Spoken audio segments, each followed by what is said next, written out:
20 countries commanding the global stage, holding 85% of the global GDP, driving 75% of global trade. This is India's G20 Presidency, transformative dialogues by the global leaders on big challenges. India is leading with Vasudhaiva Kutumbakam the way forward.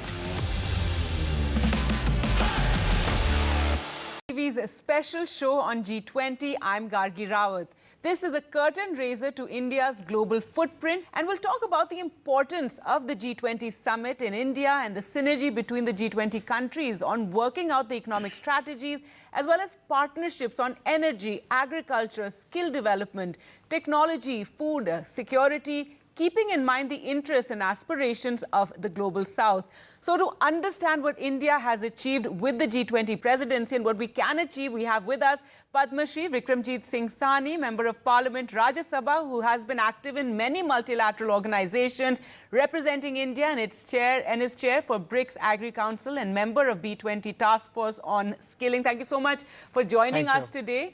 Well, Mr. Sahni, let's begin. So first and foremost, as we introduced and said that you're a part of so many different multilateral bodies and are actively involved in various initiatives, if you could explain to our viewers what this G20 presidency means for India.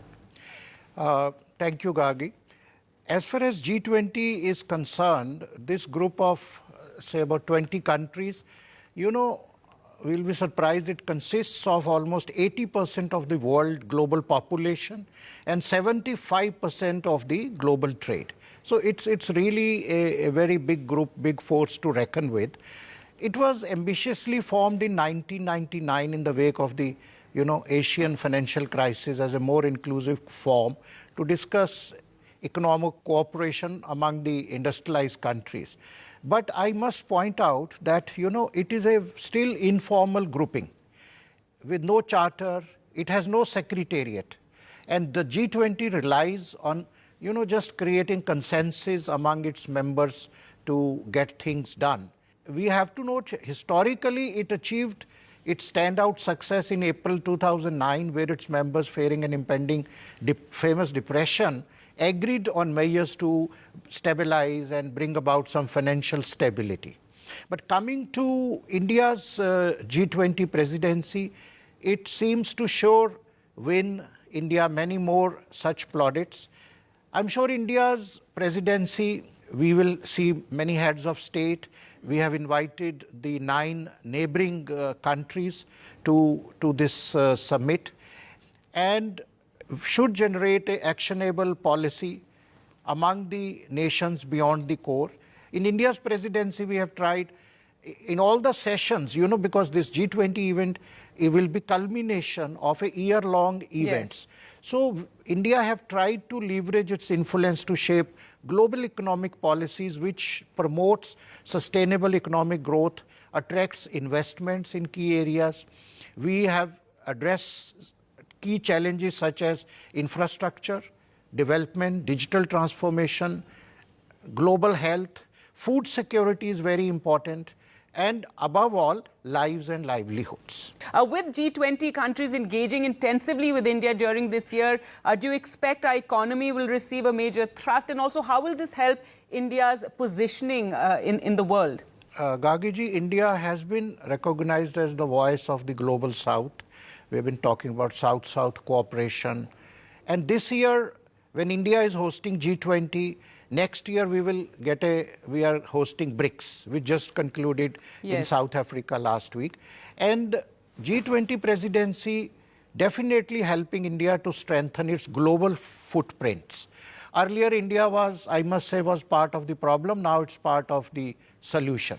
And as the G20 countries engage intensively with India during this year, India emerges as a force to reckon with, and India confidently plays, the balancing act. We see so many global hostilities, China versus US, Russia, Ukraine versus Europe, Iran, you have Turkey being on a very borderline thin ice. So India has to play, and it will play successfully. It is already playing a pivotal role in bringing about the act of balancing among this now. So your view on that? Gagiji, the global economic slowdown post-pandemic, because we had this 3 years of COVID and we have a global slowdown, supply chain interruptions. I think G20 presidency will definitely help India to prosper with reference to bringing FDIs, when especially the big multinationals want, I will not say they want to move away from China, but they want to have an alternative.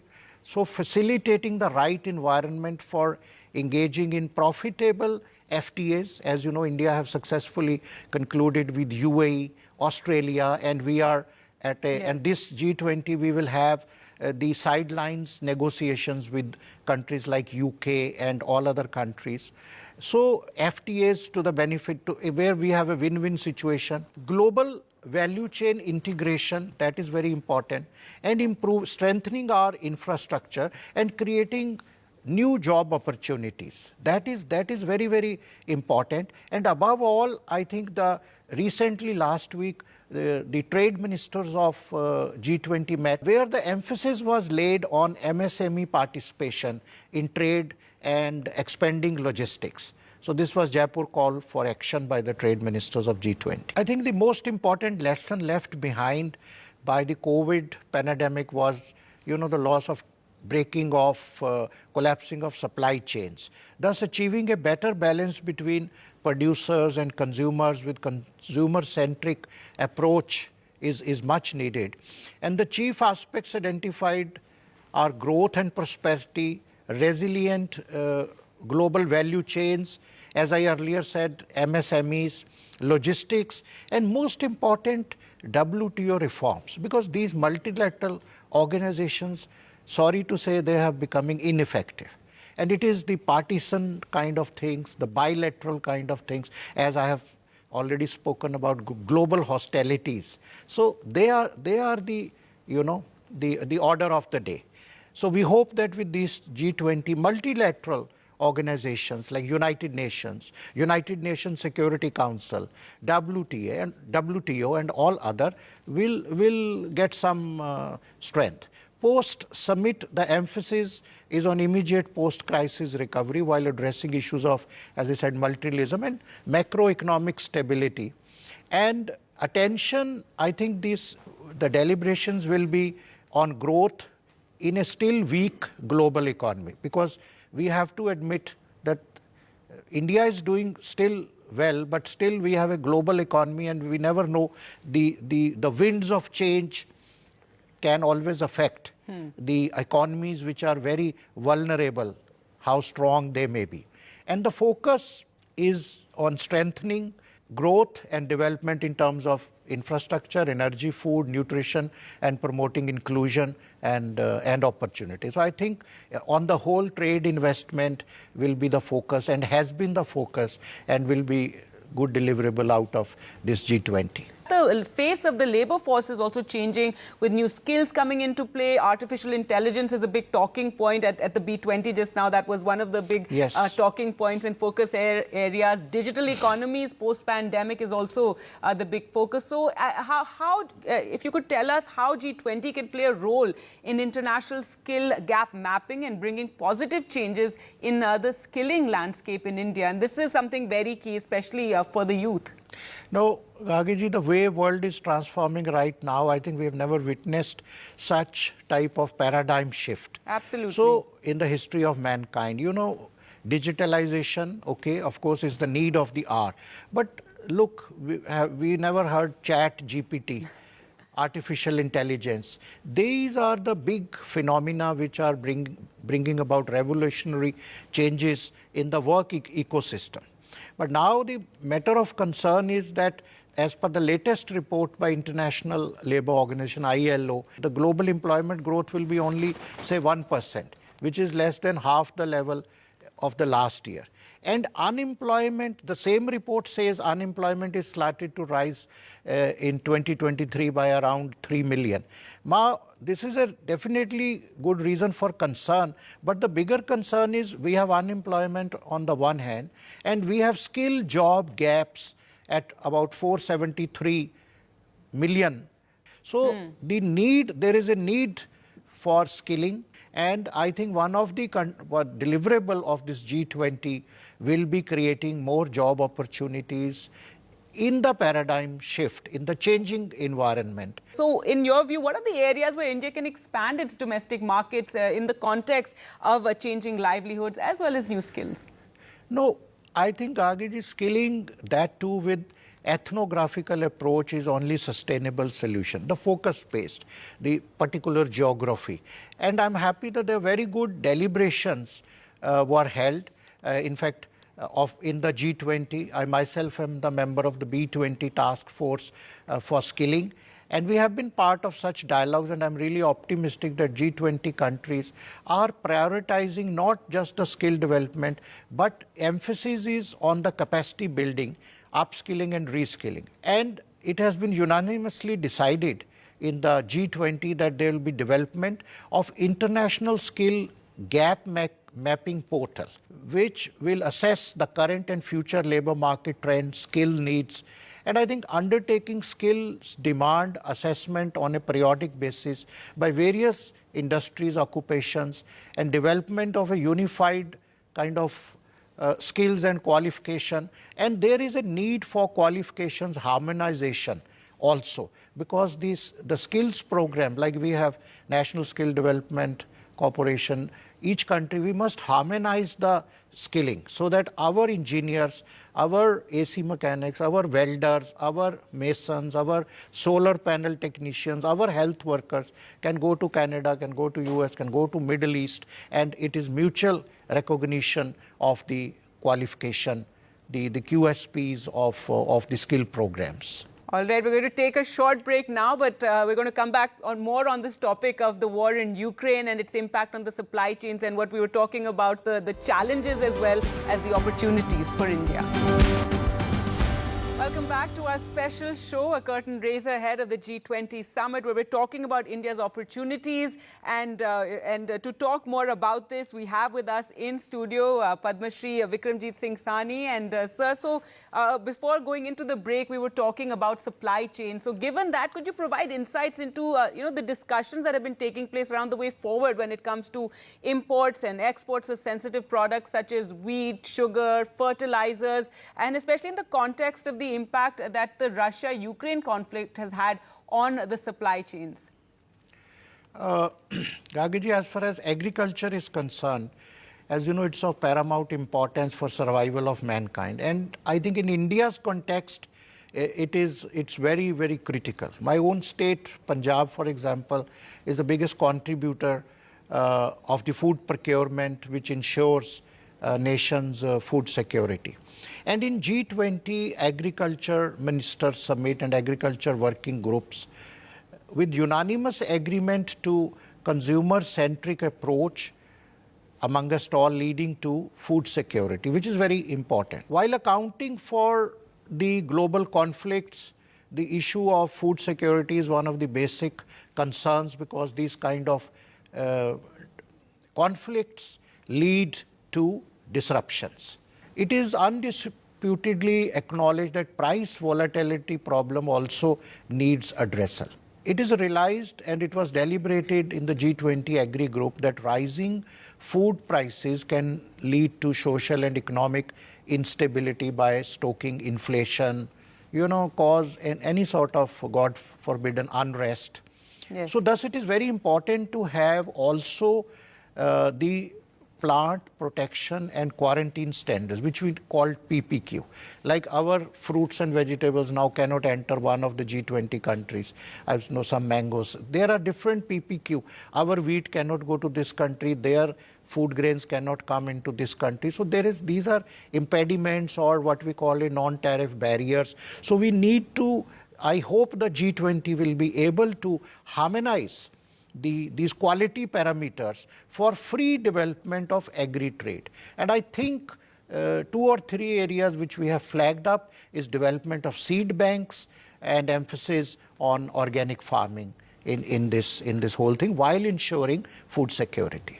Right, and it's interesting about India's push on millets. That's been a very Yes, positive yes. push. Now let's talk about energy, and in terms of addressing energy crisis and creating, the right energy mix, how will India advance towards green energy? And are we hoping that the G20 countries will give us best practices, technology? That's always been one of those, push areas. No, the initiative of the idea of Panch Amrit given by India, I think it was given in COP26 Glasgow. It has been globally appreciated. So in this regard, India has been already playing a vital role globally. And yes, I'm sure G20 around the corner will add definitely more emphasis, more significance to it. If you look, India have been rapidly shifting to sources of renewable energy. We have been trying to reduce carbon emissions, carbon intensity of our economy, and trying to develop our non-fossil energy at a very fast pace. And India have committed blending of 20% ethanol in the fuel by 2030, and that targets of biofuels to reduce emissions is being achieved. We have now e-vehicles, we have two-wheelers, e-vehicles of all sort are a common mode to commute, and we are developing an infrastructure and to promote it usage, charging stations, all that. So this requires a cooperation. You will also agree, Gargiji, that India have given this LIFE, LIFE, Lifetime for the Environment initiative. And the world is definitely watching us. And in every G20 meeting, in every other international forum, we have been advocating strongly to take measures we can in order to deal with climate change. And as India was one of the major catalysts, even way back in the Paris Agreement for climate change is concerned, and I'm sure that G20 will deliberate and will achieve significant results. All right, sir. So various issues to be addressed during the G20, and you were talking about the various advantages that there could be for India going forward. So what would you like to say as conclusion of the positive impact of G20 and what it means for India's global footprint? No, first, as you also said, we should congratulate the whole team, the vast event which we have put across in 1 year. While as far as India's global footprint is concerned, I think we can't have any two opinions about it, that in G20 presidency, India have made its immortal marks on the footprints of sand, as we call it. But we have to see as I earlier said, the tangible, the deliverables, the G20 presidency to achieve its desired outcomes.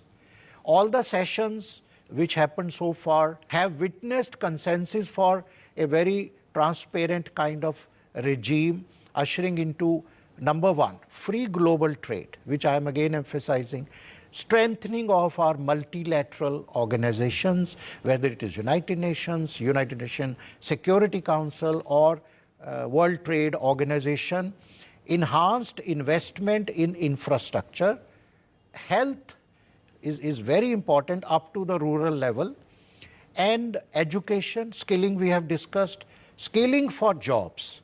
Skilling has no meaning if it is not industry connect, or as we called it has to be a matchmaking. And this portal, this global portal of G20 will go a long way in addressing this concern, because there is a lot of mobility now intra-country, not only intra-country, but among all the countries. The workforces are traveling.